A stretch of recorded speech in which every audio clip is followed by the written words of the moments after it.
So we just found out randomly that Michael Reynolds is at a library doing a talk, so pretty sweet.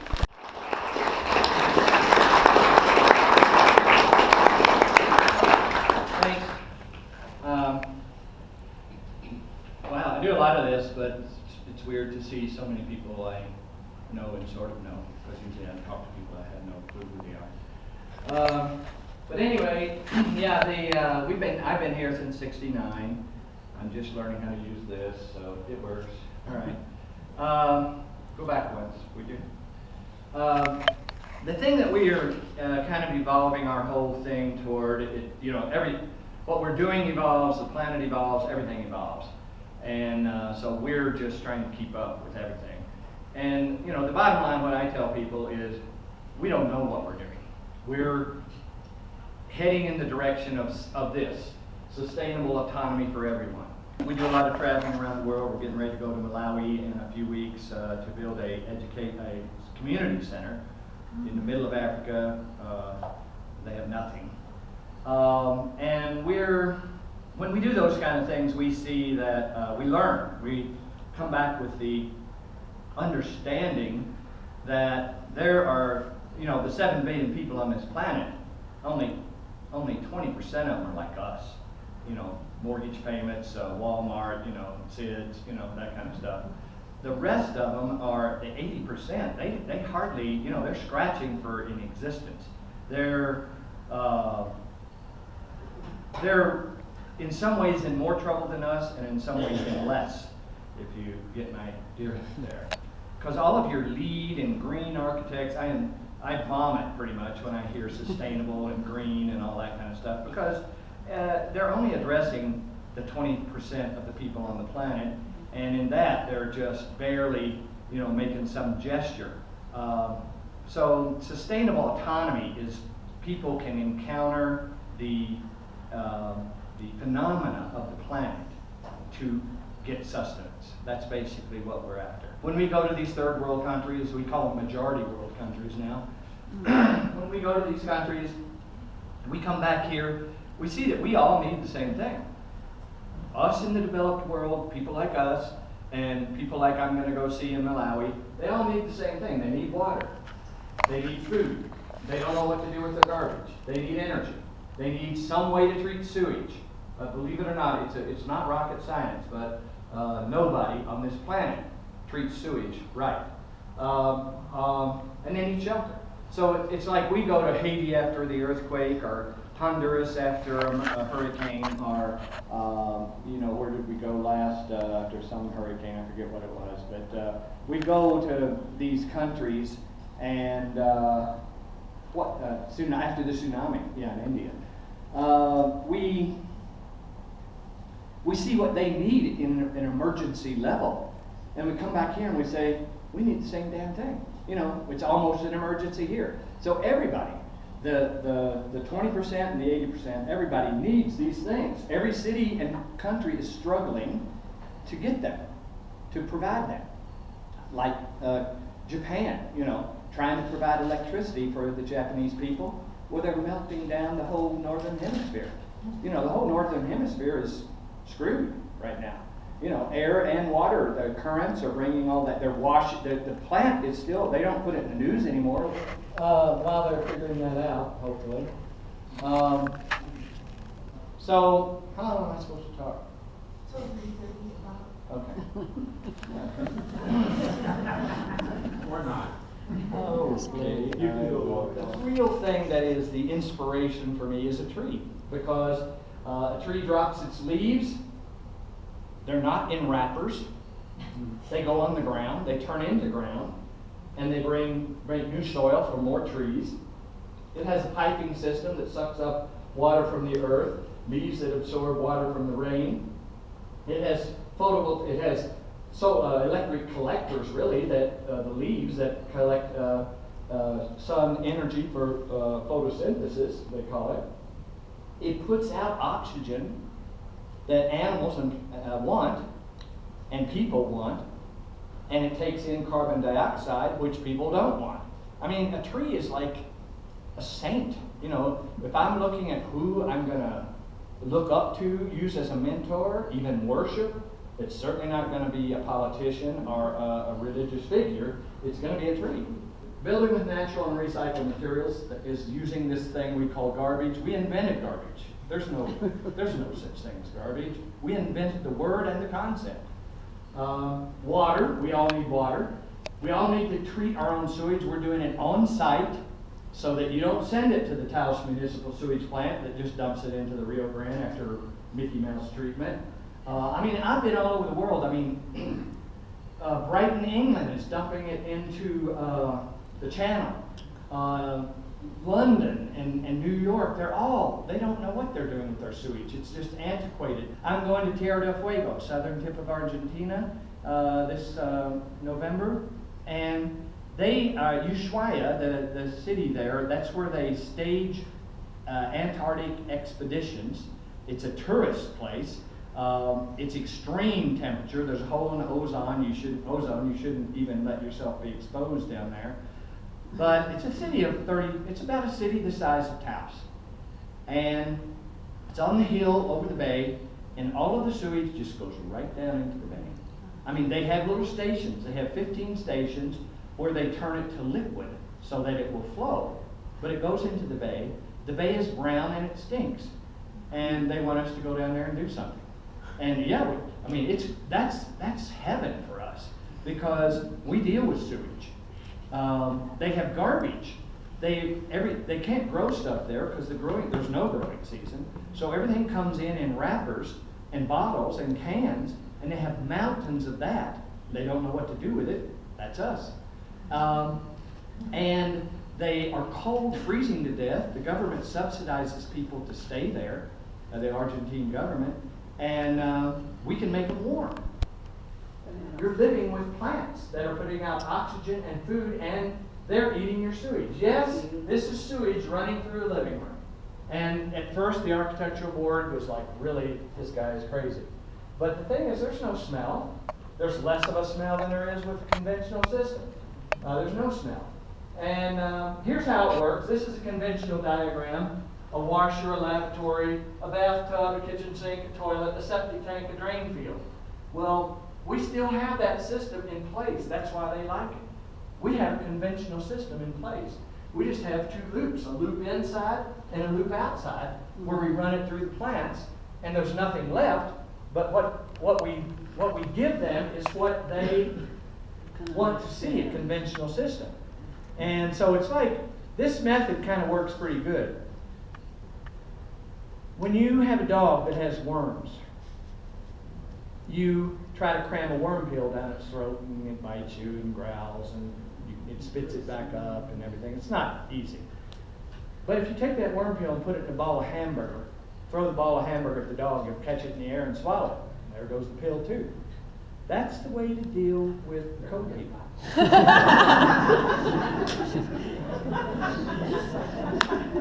Spiritual. We're producing a lot of food. Like I'm out there, my offices are out there, and you know what I do all day long is I'm working all day, but I'm in the buildings doing this and that, and I graze. I get a tomato here, a cucumber there, a piece of chard here. I graze on these buildings. Enzymes, vegetables, and then, I'll stop by the Taos Inn and have nachos and a few margaritas, but still, I can stay alive. This is the system. It turns the Mesa into green. Even this migratory owl has come to live there now because now it's green. And he is paying rent. It's happening. So food production, I've been in New Mexico since '69. I've done gardens, and the rabbits eat them, and the crows and the magpies and the bugs and everything. I'm all for gardening, but you got to be on it. You got to be out there all the time, 24/7. Well, if you got gardens growing inside a building and you walk down the hallway to the bathroom and you pick a tomato on the way and eat it, it's like there's no rabbits coming in there. It's year round. Your food production becomes an aspect of your everyday living. Cucumbers, squash, peppers, tomatoes, strawberries, all kinds of stuff.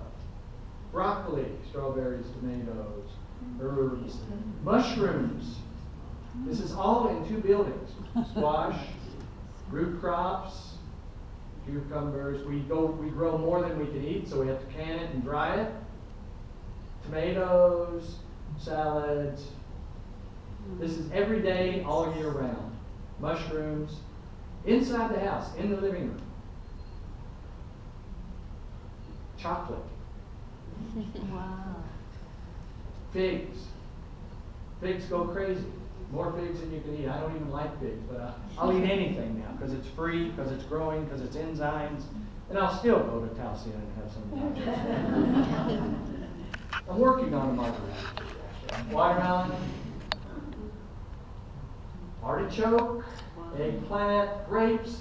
Only problem I have with grapes in the Phoenix is we got parakeets flying around in there too. We got birds and cockatoos, and it's like botanical gardens.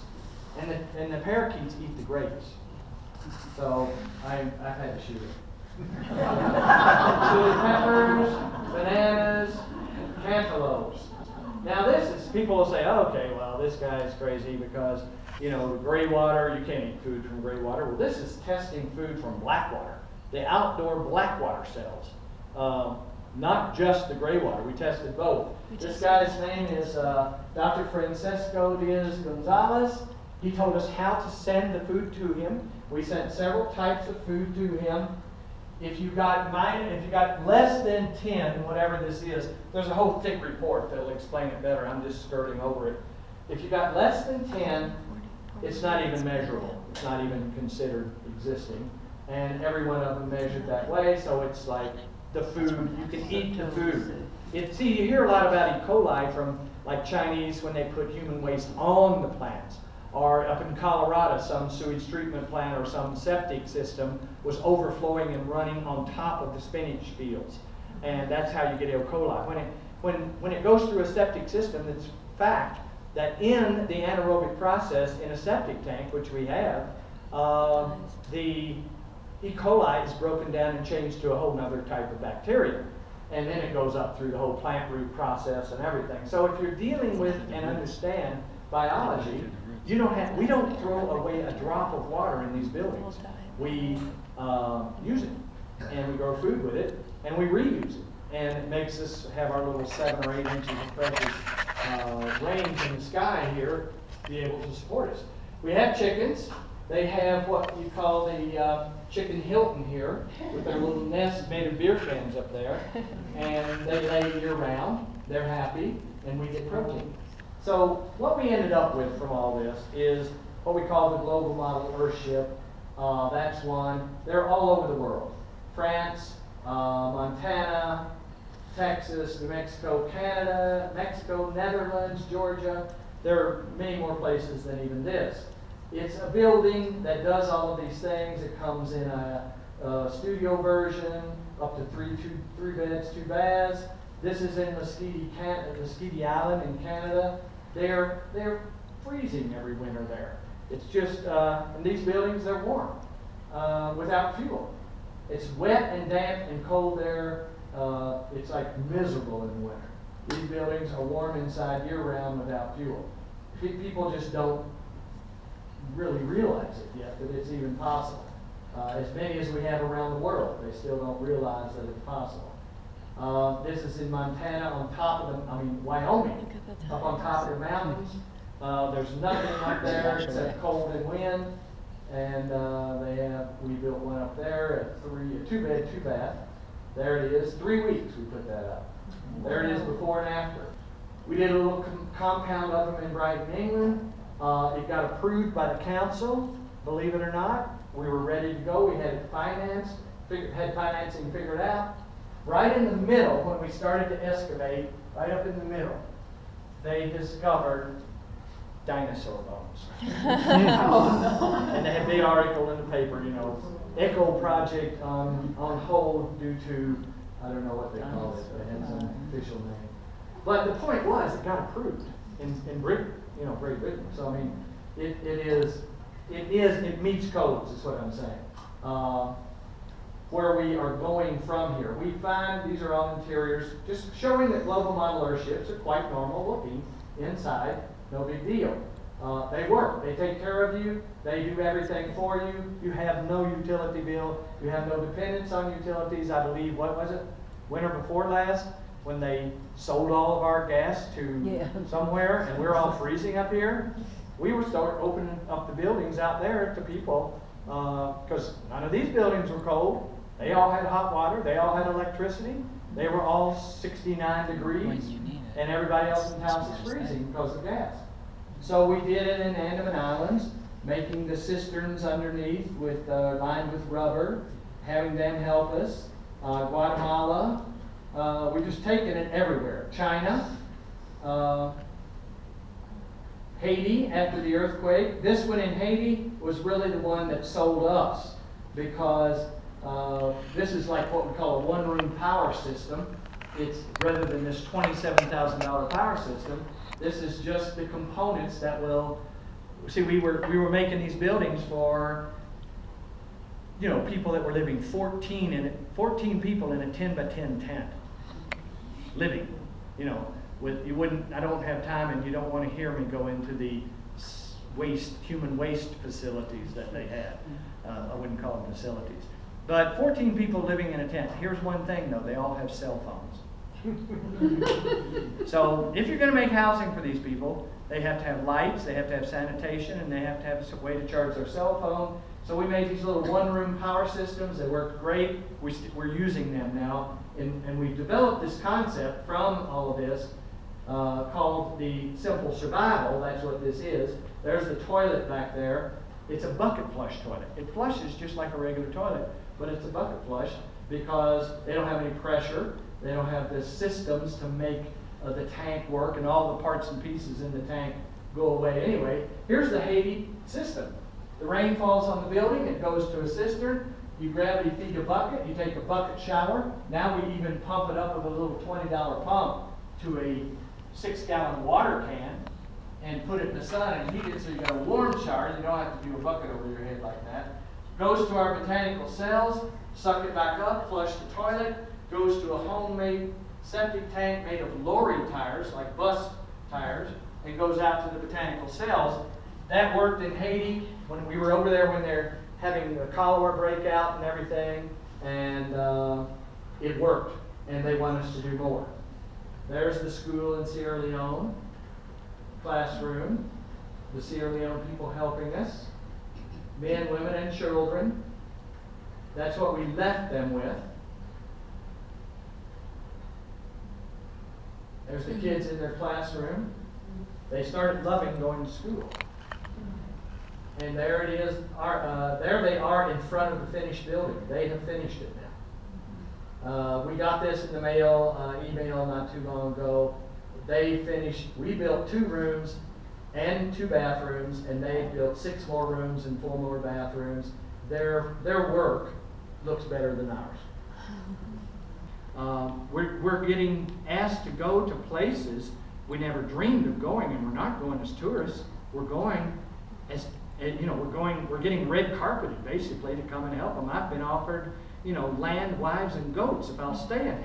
And I'm about ready to take them up on it. They got no rules, no permits or anything, so it's a fantastic realm. There's no money to be made in it. We've got a little scam going with the students and everything that makes it so that we don't have to pay and fund it ourselves.